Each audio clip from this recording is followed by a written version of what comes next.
Alright guys, so another really good tip right here is for you guys to use these Doom chests. These are going to be really valuable because they drop such good loot. As you can see, I opened this one up. It drops me dual micro SMGs, hammer pump shotgun, modded as well, and it also drops me a bunch of ammo. I think that's a really good attribute. That's why you should try to land at a POI that has these Doom chests. That's a really good tip for you guys in this season.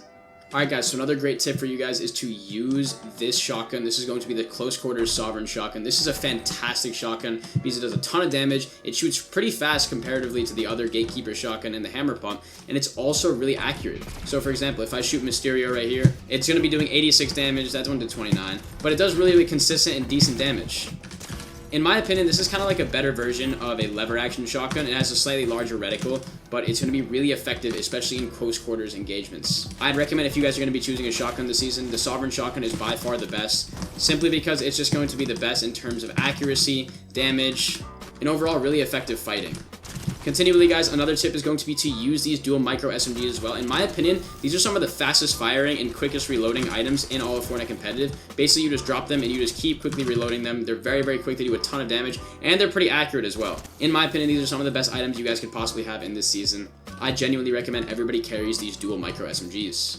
And guys, another really good recommendation is to use shield bubbles a lot. These shield bubbles are a really good item, especially in this season. A really good recommendation I'd recommend is for you guys to use bubble dancing between them. When you pop shield bubbles, just keep going in and out of them depending on where your opponent is. It's a really good way to stay safe. As you can see, this bot right here is trying to eliminate me, and I'm just popping my shield bubble and I'm using it. I'm dancing inside and outside of it, and this bot hasn't hit me once. So it's a really effective way of actually making sure that you stay alive. It's a really good thing to use during endgame. It's very smart to use during mid-game fights if you want to heal up or res your teammate as well. It's really effective in my opinion. Alright guys, as you can see, I'm landing here at the raft. This is going to be for me to eliminate Emma Frost and show you guys the power of her medallion and her mythic burst. This is going to kind of be two tricks in one, and I'm going to basically be showing you guys how that works.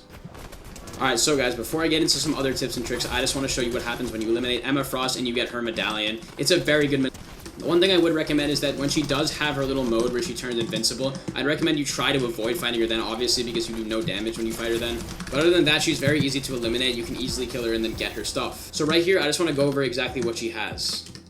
Right here is going to be the Emma Frost Striker Burst AR. This is the most powerful assault rifle in the game by far. It's comparable to the Ocean's Mythic AR. Now, this is the main thing. Her medallion is essentially something that marks everybody within a short amount of area through walls. So it's essentially like you have wall hacks completely. That is a ridiculously overpowered attribute, and that's why I'd recommend if you do choose a medallion to go for, it has to be Emma Frost. This is by far going to be the most powerful item in the game right now. It gives you wall hacks periodically, and it is extremely good. Now guys, while I have it, I want to show you two other really important things that are going to be really useful this season in terms of tips and tricks. The first one is going to be War Machine's hover jets. These are a really good way to get around the map. They're not very quick when you're using them normally. However, if you guys have the boost feature, you can boost pretty frequently, and they get you around pretty quickly. They're kind of comparable to the dash from the Grim Gatewater. However, if they're not compared to that, they're very, very similar to genuinely having a very good mobility item. They're going to be able to get you around really quickly. I thoroughly enjoy them a lot. And I wouldn't recommend using them during fights unless you're trying to take high ground kind of quickly. I would more so recommend them if you guys are using them for mid-game rotation, just rotating around the zone. However, when you do activate them normally, they do move you kind of slow unless you're boosting. So once again, I wouldn't recommend them if you guys are in the middle of a fight because somebody's going to shoot you down. It's very easy to. Now guys, something else that is really crucial is going to be using Captain America's shield for events where you guys are being shot at. For example, I'm going to go over to this guard right here and show you how it blocks damage. As you can see in this situation, the guard's shooting at me, and this shield is essentially able to block any amount of damage. And you can also shield bash, you can throw it, you can do damage with it as well. It's really effective. The only way somebody can hit you is if they hit you from the back, so even if they jump over you, you can obviously move your character to block it.